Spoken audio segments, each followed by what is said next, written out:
सृष्टि jar बयस वर्तमान 23 वर्ष ता बाहागर अनेक वर्ष पूर्व हो सारी आउ परिवार भितर तार बाहागर होइछि से संपूर्ण परिवार बिजनेस माइंडेड सेथिपाई सृष्टिर बाहागर जेतेबेले से घरे होईगला सृष्टि भी बिजनेस करने को लगिला आ वर्तमान ता बिजनेस बहुत भल भाव चली आ ठीक सेतिकी बेले से निजर बिजनेस मीटिंग पाई ओडिशार एक जिल्लार कौनसी एक जगह को जड़े व्यक्ति को देखा करने को जाउथिला। सकाळर समय थिला आ जेमिति ही से सेठी पहुँचला तो ता मीटिंग सक्सेसफुल हो गला। एहा परे से बहुत खुशी हुई घर को फेरुथिला। फेरिबा समय रे से अधा रास्ता देखिला जे एक खाली पड़िया रे जने पुओटी छेड़ी चराउछि। सृष्टिर नजर ता उपरे पड़िला। जेमिति ही सृष्टि से छेड़ी चराली पुओटी को देखिला तो से निजर पुराणा दिन गुड़िक हजिगला। तार सब स्मृति गोटी गोटी कर मन पड़गला। आ ठीक सेतिकी बेले से कहा कथा भाविबाकू लागिला। तो ये सृष्टि निज ड्राइवर को कहला जे मौसा गाड़ी रखंतु एबे तुरंत ही आमको ये जगह को जिबार अछि। एहा परे ड्राइवर मौसा गाड़ीटी को अटकाई देले और तापरे पचारिले जे कुह झियो तुमरा केउठिके जिबार अछि। तो सृष्टि कहला जे मौसा मते एक गाँ को नहीं चलो से गाँ पाखापाखि एठू अध घंटा दूर रे अछि आ तुरंत ही आमे एबे सेठाकू जिबा। एकथा सुनी ड्राइवर मौसा बहुत आश्चर्य हो गले कहीं ना आज प्रथम थर सृष्टि से जगह को जीवाई कहूला।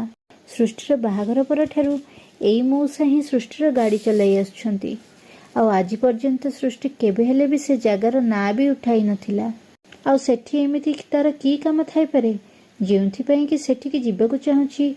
एकथा भाबी भाबी ड्राइवर मौसा चिंतार पड़ी जाइथांती हेले तथापि भी से निज गाड़ी को बुलाई देले और से गाँ को जीवाई यात्रा आरंभ करदेले। सृष्टि जीवा समय ढेर सारा कथा भाबुछि आ भाबी भाबी हसुछि मध्य। ड्राइवर मौसा एक कथा को देखिदेले और देखिबा पर से निज को निज अटकई पारले नहीं और कहले जे मालिकाणी मु आपन को गोटे कथा पचारिबी जदि आपण खराब न भाबिबे। तो सृष्टि कहला जे हाँ मौसा पचारंतु एथिरे खराब भाबिबार कौन अछि। ड्राइवर मौसा कहले जे मालिकाणी जो गाँ को एबे आपण जीवा पई कहउछंती से गाँर ना मु आगुरु आपणक मुहरु केबे हेले भी शुणी नाही किंबा आपण केबे हेले भी जाई नाहांती। सेठी आपणकर एमिति कौन अछि जोंथि पई आपण हठात सेठाकू जीवा पई चाहुछंती आ कारण कौन जोंथि पई आपण सेठाकू जीवा पई चाहुछंती एवं सेठीकू जीवा कथा शुणी बहुत खुशी थिला भली लागुछंती। एक कथा शुणी सृष्टि टिके हसीदेला और कहला जे मौसा या पछरे बहुत लंबा कहानी अछि मु आपणको आरंभरू शुणाउछि। एहा परे ड्राइवर मौसा कहले जे ठीक अछि मालिकाणी कुहंतु किछि कथा नहीं मु शुणिबा पई प्रस्तुत अछि। एहा परे सृष्टि निजर संपूर्ण कहानी से ड्राइवर मौसा को शुणाइबाकू आरंभ कला। सृष्टि कहला जे आज को प्राय 10 वर्ष तलर कथा जेतेबेले मु 13 वर्षर थिली सेतेबेले मु मो मामू घर को जाइथिली काहेकि ना मो बापा सहर रे चाकरी करुथिले आउ आम मानकु गाँ को जीवा पई बहुत भल लागुथला। तो सेतेबेले 13 वर्ष बयस रे जेतेबेले भी छुट्टी रे मु मो मामू घर को जाइथिली तो मु मो मामू को पुओ सहित गाँ रे जेउठी नै सेठी खेलिबा पई चली जाउथिली। मो मामू घर गाँ रे गोटे पुओटी थिला जार ना थिला विकास जे कि छेली चराउथिला। से छेली चराली पुओ सहित आम माने खेलुथुलु आ सेठी कौनसी भी धनी गरीब वाला भेदभाव नथिला। सेठी खेलु खेलु समस्तଙ୍କ सहित मोर टिके टिके बंधुता आरंभ हो गला आ मु प्रत्येक दिन सेठी जाई खेले। हेले सेतेबेले जेतेबेले गोटे दिन मु मो मामू को पुओ सहित मिसी विकास सहित खेलुथुली तो जना नाही मोर गोटे कानर कानफुलटी खसी पड़ी केउठी हजि जाइथिला आ मु बहुत चिंतित हो जाइथिली काहेकि ना से कानफुलटी को जेतेबेले मोर 12 वर्षर जन्मदिन होइथिला सेतेबेले मो बापा मते उपहार रे देइथिले आ सेदिन जदि मु ताको हजाई देइथांती तेबे मो माँ मते बहुत पाटी करि थांता काहेकि ना से कानफुल सुनार थिला। एक कथा सुनी से छेली चराउथिबा पुओटी माने विकास से भी बहुत चिंतित हो जाइथिला आ एपटे सृष्टिर मामू पुओ भाई भी बहुत चिंतित थिला। 3 जण जाक से कानफुलटी को एठी सेठी खोजिबाकू लागिले हेले अनेक समय पर्यंत खोजिबा परे जेतेबेले से कानफुलटी मिलिला नहीं ତ ସୃଷ୍ଟି ଜୋର ଜୋରରେ କାନ୍ଦିବାକୁ ଲାଗିଲା। କାହିଁକି ନା ତାକୁ ଡର ଲାଗୁଥିଲା ଯେ ଯେତେବେଳେ ସେ ଘରକୁ ଯିବ ଆଉ କାନ ଫୁଲଟି ତା କାନରେ ନଥିବ ତ ଏହା ଦେଖି ମା ତା ଉପରେ ବହୁତ ଚିଡ଼ିଯିବେ, ତାକୁ ବହୁତ ଗାଳି କରିବେ। ଏକଥା ଦେଖି ବିକାଶ ତାକୁ ସାନ୍ତ୍ୱନା ଦେଲା ଆଉ ଚୁପ୍ କରାଇଲା ଆଉ କହିଲା ଯେ କିଛି କଥା ନାହିଁ, ତୁମେ କାନ୍ଦନି, ୟାର ବି କିଛି ନା କିଛି ସମାଧାନ ମିଳିଯିବ। ହେଲେ ସୃଷ୍ଟି ବିଲକୁଲ ବି ଚୁପ୍ ହେଉନଥିଲା, ସେ ସେମିତି ହିଁ କାନ୍ଦି ଚାଲିଥିଲା। ଏହା ଦେଖି ବିକାଶ କହିଲା ଯେ ତମେ ଚିନ୍ତା କରନି, ମୋ ପାଖରେ ପଇସା ଅଛି ଆଉ ସେଇ ପଇସାରେ ଆମେ ବିଲକୁଲ ଏମିତିକା ହିଁ ଗୋଟେ କାନଫୁଲ ବନାଇଦେବା ଆଉ ଏହାପରେ କାହାକୁ ବି କିଛି କଥା ଜଣାପଡ଼ିବ ନାହିଁ। ଏକଥା ଶୁଣି ସୃଷ୍ଟି ଚୁପ୍ ତ ହୋଇଗଲା, ହେଲେ ବିକାଶ ଏଠି ମିଛ କହିଥିଲା, ତା ପାଖରେ କୌଣସି ବି ପଇସା ନଥିଲା। ତ ବିକାଶ କହିଲା ଯେ କିଛି କଥା ନାହିଁ, ମୁଁ ଘରକୁ ଯାଇ ପଇସା ନେଇକି ଆସୁଛି, ତୁମେ ଏଇଠି କିଛି ସମୟ ପର୍ଯ୍ୟନ୍ତ ଛିଡ଼ା ହୋଇଥାଅ ଆଉ ମୋ ଛେଳିମାନଙ୍କର ଧ୍ୟାନ ରଖୁଥାଅ। ଏହାପରେ ବିକାଶ ସିଧା ନିଜ ଘରକୁ ଚାଲିଗଲା। ସେଠି ତା ବାପା କିଛି ପଇସା ସଞ୍ଚୟ କରି ରଖିଥିଲେ, ସେ ପଇସାକୁ ବିକାଶ ନିଜ ଘରୁ ନେଇ ଆସିଲା ଆଉ ସେ ପଇସାକୁ ଆଣି ସୃଷ୍ଟି ହାତରେ ଧରାଇଦେଲା ଆଉ କହିଲା ଯେ ଏଇ ନିଅ ପଇସା, ଏଇ ପଇସାକୁ ନେଇ ତୁମେ ଆଉ ତୁମ ଭାଇ 2 ଜଣ ଯାକ ସୁନା ଦୋକାନକୁ ଚାଲିଯାଅ, ସେଇଠି ହିଁ ବଣିଆକୁ କହି ଆଉ ଗୋଟେ ଏମିତିକା କାନଫୁଲ ବନେଇ ଦିଅ। ଏକଥା ଶୁଣି ସୃଷ୍ଟି ବହୁତ ଖୁସି ହୋଇଗଲା ଆଉ ତୁରନ୍ତ ହିଁ ବିକାଶକୁ କୁଣ୍ଢେଇ ଧରି କହିବାକୁ ଲାଗିଲା ଯେ ତୁମେ ହିଁ ମୋର ପ୍ରକୃତ ବନ୍ଧୁ। ଏହାପରେ ସୃଷ୍ଟି ଆଉ ତା ମାମୁଁ ପୁଅ ଭାଇ 2 ଜଣ ଯାକ ସେଠୁ ଚାଲିଗଲେ ଆଉ ବିକାଶ ସେଇଠି ହିଁ ନିଜ ଛେଳିକୁ ଚରାଇବାକୁ ଲାଗିଲା। ଆଉ ସେହି ଗାଁରେ ଏକ ବଣିଆ ଦୋକାନ ମାନେ ଏକ ସୁନା ଦୋକାନଟିଏ ଥିଲା। ସେଠିକୁ ଯାଇ ସୃଷ୍ଟିର ମାମୁଁ ପୁଅ ଭାଇ, ଯାହାର କି ସେତେବେଳେ ବୟସ 18 ବର୍ଷ ଥିଲା, ସେ ସେହି ପଇସାକୁ ନେଇ ସୃଷ୍ଟି ପାଇଁ ବିଲକୁଲ ସେମିତିକା ହିଁ ଏକ କାନଫୁଲଟିଏ ବନାଇଦେଲା ଆଉ ସେ କାନଫୁଲଟିକୁ ଆଣି ସୃଷ୍ଟି ହାତରେ ଧରାଇଦେଲା। ସେ କାନଫୁଲକୁ ପିନ୍ଧିବା ପରେ ସୃଷ୍ଟି ଚେହେରାରେ ଏକ ଅଲଗା ପ୍ରକାର ଖୁସି ଥିଲା ଆଉ ତାପରେ ସେ ନିଶ୍ଚିନ୍ତ ହୋଇ ନିଜ ଘରକୁ ଚାଲିଗଲା। ଏହାପରେ ଯେତେବେଳେ ସନ୍ଧ୍ୟାରେ ବିକାଶ ନିଜ ଘରକୁ ଗଲା ତ ତା ବାପାଙ୍କୁ ଏକଥା ଜଣାପଡ଼ି ସାରିଥିଲା ଯେ ସେ ସଞ୍ଚୟ କରି ରଖିଥିବା ପଇସାକୁ ବିକାଶ ଏଠୁ ନେଇଯାଇଛି। ଏହାପରେ ବିକାଶର ବାପା ତାକୁ ବହୁତ ବାଡ଼େଇବାକୁ ଲାଗିଲେ। ପଇସା ବେଶୀ ନଥିଲା, ମାତ୍ର 2000 ଟଙ୍କା ଥିଲା, ଯାହାକି ସୃଷ୍ଟିକୁ ଦିଆଯାଇଥିଲା। ହେଲେ ବିକାଶର ବାପାଙ୍କୁ ସେତେବେଳେ ଏଥିପାଇଁ ବହୁତ ରାଗ ଆସୁଥିଲା ଯେ ତାଙ୍କ ପୁଅ ଚୋରି କରିଛି ଆଉ ତାପରେ ସେ କାହାକୁ କିଛି କହୁନଥିଲା ଯେ ସେ ପଇସାଟି କେଉଁଠି ଖର୍ଚ୍ଚ କରିଛି। ତା ବାପା ତାକୁ ବହୁତ ବାଡ଼େଇଲେ, ହେଲେ ଗୋଟେ ଥର ହେଲେ ସେ ଏହା କହିଲା ନାହିଁ ଯେ ସେ ଏଇ ପଇସାକୁ କେଉଁଠି ଖର୍ଚ୍ଚ କରିଛି, କାହାକୁ ଦେଇଛି, କ'ଣ କରିଛି। ଏକଥା ସୃଷ୍ଟି ଆଉ ତା ମାମୁଁ ପୁଅ ଭାଇକୁ ମଧ୍ୟ ଜଣାପଡ଼ିଗଲା। ସେମାନେ ଦୂରରେ ଛିଡ଼ା ହୋଇ ଏକଥା ଦେଖି ଚାଲିଥିଲେ।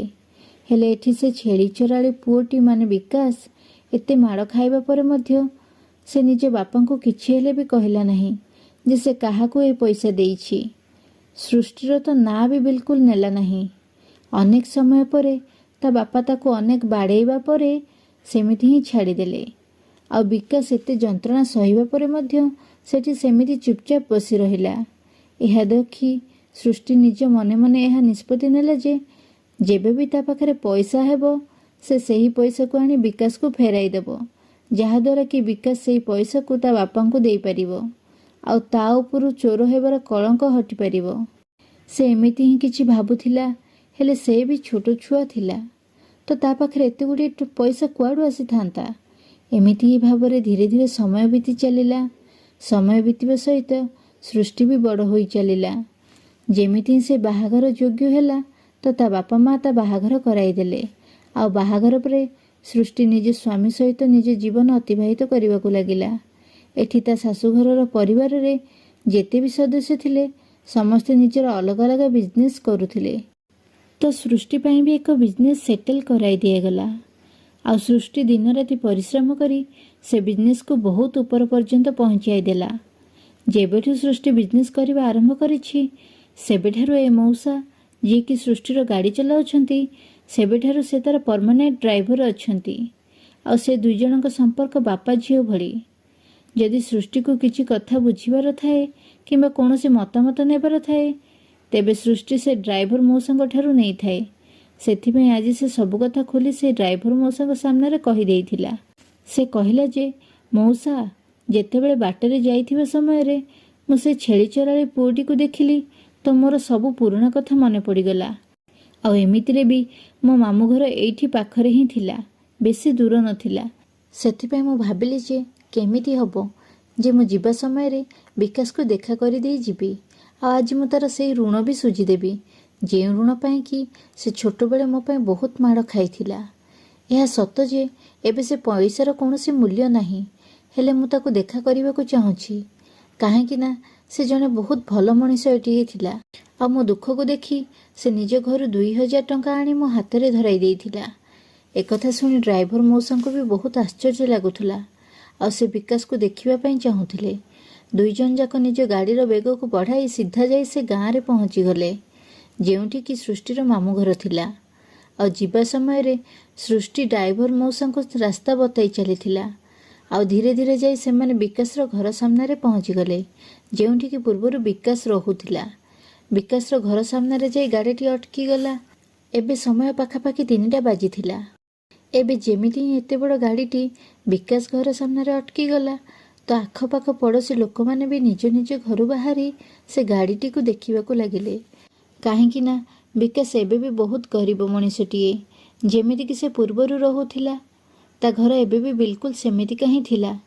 ତେବେ ଏତେ ବଡ଼ ଗାଡ଼ିଟି ତା ଘର ସାମ୍ନାରେ କ'ଣ କରୁଛି, ଏହା ଦେଖିବା ପାଇଁ ଆଖପାଖ ପଡ଼ୋଶୀ ଲୋକମାନେ ବାହାରକୁ ବାହାରିଥିଲେ। ଏହାପରେ ସୃଷ୍ଟି ନିଜ ଗାଡ଼ିରୁ ଓହ୍ଲାଇଲା। ଗାଡ଼ିରୁ ବାହାରିବା ପରେ ଯେତେବେଳେ ଜଣେ ପଡ଼ୋଶୀ ତାକୁ ଦେଖିବାକୁ ଲାଗୁଥିଲା, ତ ସୃଷ୍ଟି ତାକୁ ପଚାରିଲା ଯେ ଏଇଟା ବିକାଶର ଘର ତ ସେ ପଡ଼ୋଶୀ ଜଣକ ନିଜ ମୁଣ୍ଡ ହଲାଇ ହଁ କହିଦେଲା। ଆଉ ସୃଷ୍ଟି ଆଡ଼କୁ ସେମିତି ହିଁ ଦେଖି ଚାଲିଥିଲା। କାହିଁକି ନା ସୃଷ୍ଟି ବହୁତ ଦାମିକା ପୋଷାକ ପିନ୍ଧିଥିଲା ଆଉ ବହୁତ ବଡ଼ ଦାମୀ ଗାଡ଼ିରୁ ଓହ୍ଲାଇଥିଲା। ହେଲେ ସୃଷ୍ଟି ସିଧା ଯାଇ କବାଟ ପାଖରେ ପହଞ୍ଚିଗଲା ଆଉ କବାଟକୁ ଠକ୍ ଠକ୍ କରିବାକୁ ଲାଗିଲା। ସୃଷ୍ଟି ଯେମିତି ହିଁ କବାଟଟିକୁ ବାଡ଼ାଇବାକୁ ଲାଗିଲା, ତ ଭିତରୁ 2 ଜଣ ନିରୀହ ଛୁଆ ବାହାରିଲେ। ପ୍ରଥମ ଛୁଆଟିର ବୟସ ପାଖାପାଖି 9 ବର୍ଷ ହୋଇଥିବ, ଆଉ ଦ୍ୱିତୀୟ ଛୁଆଟିର ବୟସ ପାଖାପାଖି 7 ବର୍ଷ ହୋଇଥିବ। ଏବେ ଯେମିତି ହିଁ 2 ଜଣ ଛୁଆ ବାହାରକୁ ବାହାରିଲେ, ତ ସୃଷ୍ଟି ବୁଝିବା ପାଇଁ ଡେରି ହେଲା ନାହିଁ ଯେ ଏ ଛୁଆ 2 ଜଣ ବିକାଶର ହିଁ ଛୁଆ ହୋଇଥିବେ ବୋଲି। ଏହାପରେ ସେ ତାଙ୍କୁ କହିବା ପାଇଁ ଲାଗିଲା ଯେ ପୁଅ, ତମ ବାପା କେଉଁଠି ଅଛନ୍ତି? ତ ସେ ଛୁଆ 2 ଜଣ ବହୁତ ନିରୀହତାର ସହିତ କହିଲେ ଯେ ବାପା ତ ନାହାନ୍ତି। ଠିକ୍ ସେତିକି ବେଳେ ଜଣେ ପଡ଼ୋଶୀ ସୃଷ୍ଟି ପାଖକୁ ଆସିଲା ଓ କହିଲା ଯେ ମ୍ୟାଡ଼ାମ୍, ଏମାନଙ୍କ ବାପା ତ ଆଉ ନାହାନ୍ତି। ଅନେକ ଦିନ ପୂର୍ବରୁ ତାର ମୃତ୍ୟୁ ହୋଇସାରିଛି। ଏବେ ତ ଏଇ ଛୁଆମାନଙ୍କୁ ତାଙ୍କ ମାଆ ହିଁ ପାଳୁଛି। ଏକଥା ଶୁଣିବା ମାତ୍ରକେ ସୃଷ୍ଟି ତ ଯେମିତି ପାଦ ତଳୁ ମାଟି ଖସିଗଲା। କାହିଁକି ନା ଯେଉଁ ସାଙ୍ଗର କରଜ ଶୁଝିବା ପାଇଁ ସେ ଏଠାକୁ ଆସିଥିଲା, ତ ସେ ସାଙ୍ଗ ଏ ଦୁନିଆ ଛାଡ଼ି ଯାଇସାରିଛି। ଏହାପରେ ସେହି ଗାଁ ଲୋକମାନେ ସେହି ଛୁଆମାନଙ୍କର ମାଆକୁ ଡକାଇଲେ, ଯିଏ ଅନ୍ୟ କାହା ଚାଷ ଜମିରେ କାମ କରୁଥିଲା। ଯେମିତି ହିଁ ତାକୁ ଜଣାପଡ଼ିଲା ଯେ ତା ଘର ସାମ୍ନାକୁ ଜଣେ ଧନୀ ସ୍ତ୍ରୀ ଲୋକଟିଏ ଆସିଛି ଆଉ ସିଏ ତା ସ୍ୱାମୀ ବିଷୟରେ ପଚାରୁଛି, ତ ସେ ତୁରନ୍ତ ହିଁ ଦୌଡ଼ି ଦୌଡ଼ି ଘର ସାମ୍ନାକୁ ଚାଲି ଆସିଲା। ଆଉ ସୃଷ୍ଟିକୁ ଦେଖିବା ପରେ ପଚାରିଲା ଯେ ହଁ କୁହନ୍ତୁ ଭଉଣୀ, ଆପଣ କିଏ? ଏଠିକୁ କାହିଁକି ଆସିଛନ୍ତି? ଆଉ ମୋ ସ୍ୱାମୀଙ୍କୁ କାହିଁକି ଖୋଜୁଛନ୍ତି? ହେଲେ ସୃଷ୍ଟିକୁ ଏକଥାର ବହୁତ ଆଘାତ ଲାଗିଥିଲା। ସେ ଏବେ ବି ବହୁତ ଦୁଃଖିତ ଥିଲା ଯେ ଯେଉଁ ସାଙ୍ଗକୁ ସେ ଏତେ ବାଟରୁ ଏଠିକୁ ଦେଖା କରିବା ପାଇଁ ଆସିଥିଲା, ଏଠାକୁ ଆସିବା ପରେ ଜାଣିବାକୁ ପାଇଲା ଯେ ସେ ସାଙ୍ଗ ତାକୁ ସବୁଦିନ ପାଇଁ ଛାଡ଼ି ଏ ଦୁନିଆରୁ ଯାଇସାରିଛି। ହେଲେ ଯେତେବେଳେ ସେ ବିକାଶର ସ୍ତ୍ରୀକୁ ନିଜ ସାମ୍ନାରେ ଛିଡ଼ା ହୋଇଥିବାର ଦେଖିଲା, ତ ସେ ନିଜ ଦୁଃଖକୁ ଭୁଲାଇ କହିଲା ଯେ ଦେଖନ୍ତୁ, ଆପଣ ତ ମୋତେ ଚିହ୍ନି ନାହାନ୍ତି, ହେଲେ ଆପଣଙ୍କର ସ୍ୱାମୀ ମୋତେ ବେଶ ଭଲ ଭାବରେ ଚିହ୍ନିଥିଲେ। କାହିଁକି ନା ଏଇ ଗାଁ ଭିତରେ ହିଁ ମୋ ମାମୁଁ ଘର ଥିଲା। ଏହା ସତ ଯେ ମୋ ମାମୁଁ ମାଇଁ ଆଉ ତାଙ୍କ ପୁଅ ଏଇ ଗାଁ ଛାଡ଼ି ଯାଇସାରିଛନ୍ତି। ହେଲେ ମୁଁ ଏଠାକୁ ଛୋଟବେଳେ ବହୁତ ଆସୁଥିଲି। ଆଉ ସେତେବେଳେ ତୁମ ସ୍ୱାମୀଙ୍କ ସହିତ ଆମେ ବହୁତ ଖେଳୁଥିଲୁ। ଆଉ ସେଇଠୁ ହିଁ ଆମ ଭିତରେ ବନ୍ଧୁତା ଗଢ଼ି ଉଠିଥିଲା। ଦେଖନ୍ତୁ, ପ୍ରକୃତରେ ଛୋଟବେଳେ ଏମିତି ଏକ ଘଟଣା ଘଟିଯାଇଥିଲା ଯେ ଛୋଟବେଳେ ମୋ କାନଫୁଲଟି ହଜିଯାଇଥିଲା। ଆଉ ବିକାଶ ମୋ କାନଫୁଲ ପାଇଁ ମୋତେ ପଇସା ଦେଇଥିଲା। ଆଉ ସେଇ ପଇସାକୁ ଫେରାଇବା ପାଇଁ ହିଁ ମୁଁ ଏଠିକୁ ଆସିଥିଲି। ଏକଥା ଶୁଣିବା ପରେ ସେ ସ୍ତ୍ରୀ ଲୋକଟି ମାନେ ବିକାଶର ସ୍ତ୍ରୀ ଆଶ୍ଚର୍ଯ୍ୟ ହୋଇଗଲା। କାହିଁକି ନା ଏତେ ଧନୀ ହେଲା ପରେ ମଧ୍ୟ ସେ ଏଠିକୁ ସେ ପଇସା ଫେରାଇବାକୁ ଆସିଛି, ଯାହାକୁ କି ତା ସ୍ୱାମୀ ଛୋଟବେଳେ କେବେ ତାକୁ ଦେଇଥିଲେ। ଆଉ ଏକଥାର କୌଣସି ପ୍ରମାଣ ବି ନାହିଁ ଯେ ତା ସ୍ୱାମୀ ତାକୁ ପଇସା ଦେଇଥିଲେ ନା ଦେଇନଥିଲେ। ଏହି କାରଣରୁ ସେ ତାକୁ ଚିହ୍ନି ନେଲା ଯେ ସେ ଜଣେ ବହୁତ ଭଲ ସ୍ତ୍ରୀ ଲୋକଟିଏ। ସେଥିପାଇଁ ସେ ତାକୁ ନିଜ ଘର ଭିତରକୁ ସ୍ୱାଗତ ଜଣାଇଲା। ଏହାପରେ ସୃଷ୍ଟି ବିକାଶର ସ୍ତ୍ରୀ ସହିତ ଘର ଭିତରକୁ ଚାଲିଗଲା। ଛୁଆ 2 ଜଣ ବି ଭିତରକୁ ଚାଲିଗଲେ। ଆଉ ବାହାରେ ଯେଉଁ ଲୋକମାନେ ବା ଆଖପାଖ ପଡ଼ୋଶୀ ଲୋକମାନେ ଭିଡ଼ ଜମାଇ ରଖିଥିଲେ ସେମାନେ ବି ନିଜ ନିଜ ଘରକୁ ଚାଲିଗଲେ। ଡ୍ରାଇଭର ମଉସା ବି ଘର ଭିତରକୁ ଚାଲିଗଲେ। ଆଉ ସୃଷ୍ଟି ବିକାଶର ସ୍ତ୍ରୀ ସହିତ କଥା ହେବାକୁ ଲାଗିଲା। ସେ ଘର ଭିତରେ ବିକାଶର ଏକ ଫଟୋ ଟଙ୍ଗା ଯାଇଥିଲା ଆଉ ସେ ଫଟୋରେ ଏକ ଫୁଲହାରଟିଏ ଚଢ଼ାଯାଇଥିଲା। ଏହା ଦେଖିବା ପରେ ସୃଷ୍ଟି ଏହା ପଚାରିବାକୁ ଲାଗିଲା ଯେ ତୁମେ ମୋତେ ପ୍ରଥମେ କୁହ ଯେ ବିକାଶର ମୃତ୍ୟୁ କେମିତି ହେଲା। ଏହା ଶୁଣିବା ପରେ ବିକାଶର ସ୍ତ୍ରୀ କହିଲା ଯେ ସେ ଏକ କମ୍ପାନୀରେ କାମ କରୁଥିଲେ ଆଉ କମ୍ପାନୀରେ କାମ କରିବା ସମୟରେ ସେ ଟିକେ ଅନ୍ୟମନସ୍କ ହୋଇଯାଇଥିଲେ। ତାଙ୍କ ଧ୍ୟାନ ସେଠି ନଥିଲା ଆଉ ସେଥିପାଇଁ ମେସିନ୍ର କବଳରେ ଆସି ଏ ଦୁନିଆ ଛାଡ଼ି ସବୁଦିନ ପାଇଁ ଚାଲିଗଲେ। ତାଙ୍କ ମୃତ୍ୟୁ ପରେ କମ୍ପାନୀରୁ କିଛି ପଇସା ମଧ୍ୟ ମିଳିଥିଲା, ହେଲେ ସେ ପଇସା କେତେ ଦିନ ବା ଯାଇଥାନ୍ତା। ଧୀରେ ଧୀରେ ସେ ପଇସା ବି ଶେଷ ହୋଇଗଲା ଆଉ ସେବେଠାରୁ ମୁଁ ଦିନ ମଜୁରିଆ କାମ କରି ଛୁଆମାନଙ୍କ ପାଳନ ପୋଷଣ କରୁଛି। ଏକଥା ଶୁଣି ସୃଷ୍ଟି ପଚାରିଲା ଯେ ବିକାଶର ମା ବାପା କେଉଁଠାରେ ଅଛନ୍ତି।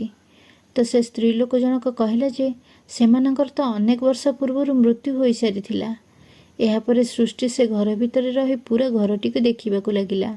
ଆଉ ପୁରା ଘରକୁ ଦେଖିବା ପରେ ସେ ଜାଣିବାକୁ ପାଇଲା ଯେ ଏ ଘର ଭିତରେ ସେମାନେ ବହୁତ କଷ୍ଟରେ ଦିନ ବିତାଉଛନ୍ତି, ବେଶ କଷ୍ଟରେ ନିଜ ସମୟ ବିତାଉଛନ୍ତି।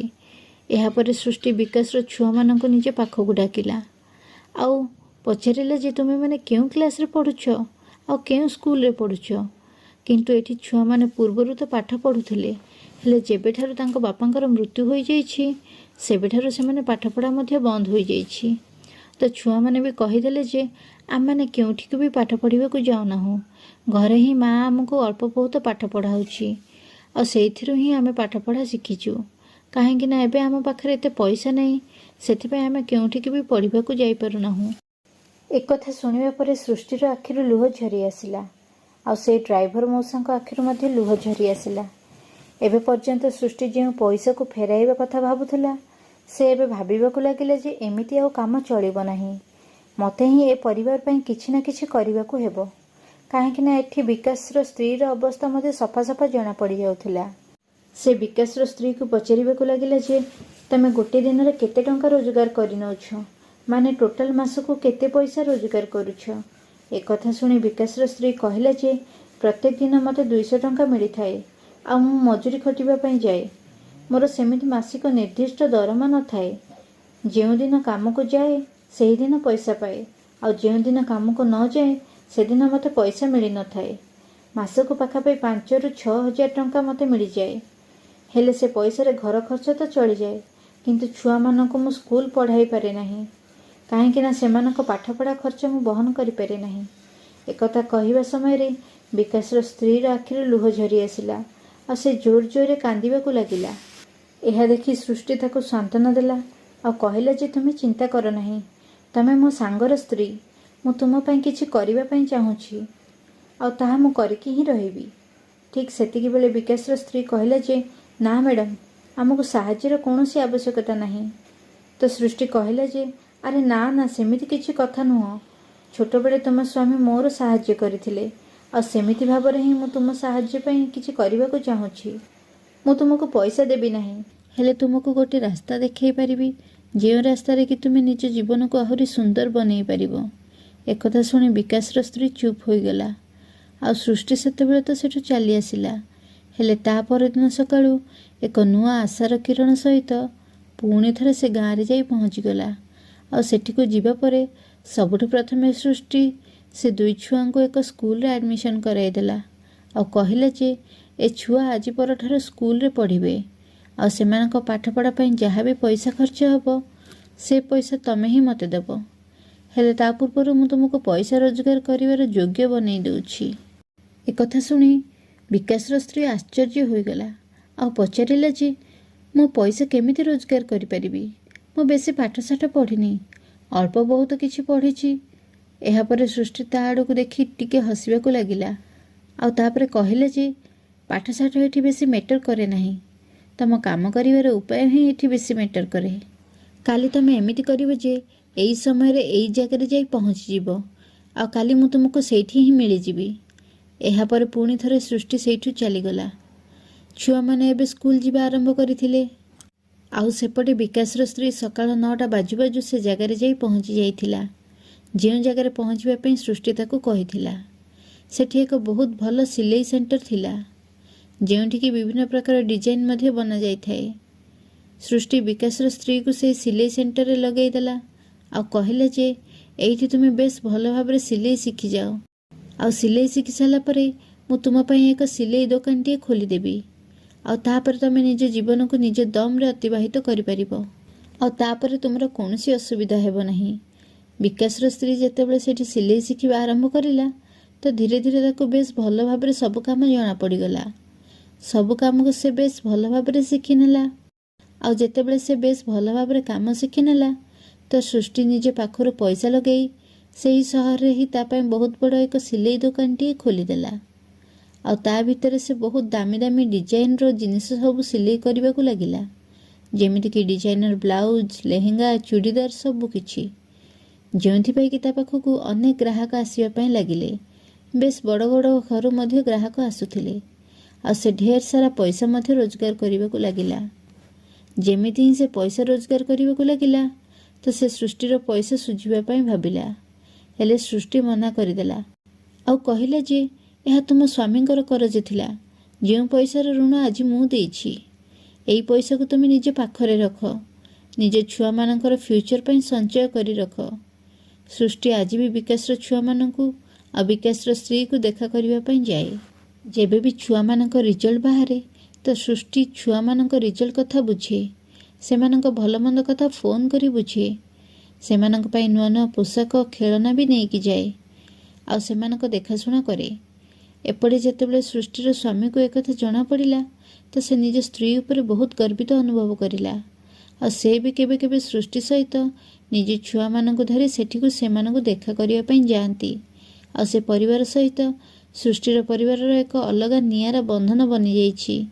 गाँ लोक एक कथा सुनी बहुत खुशी हेउथिले आ समस्ते सृष्टिर बहुत प्रशंसा करुथिले। तेबे दर्शक बंधु माने यह थिला आजिर कहानी। आ आजिर एई कहानीटी आपण मानकु केमिति लागिला कमेंट बॉक्स माध्यम रे कमेंट करी आपण मानक मतामत निश्चित भावे शेयर करंतु। आ कहानीटी जदि टिके हेले भी भल लागि थाए तेबे वीडियोटी को लाइक, शेयर आ चैनल को सब्सक्राइब करबा को बिल्कुल मध्य भूलंतु नहीं। तेबे आज पई रहुछि, पुणी देखा हबो आउ एक सुंदर कहानी सहित आउ एक नुआ वीडियो रे। नमस्कार।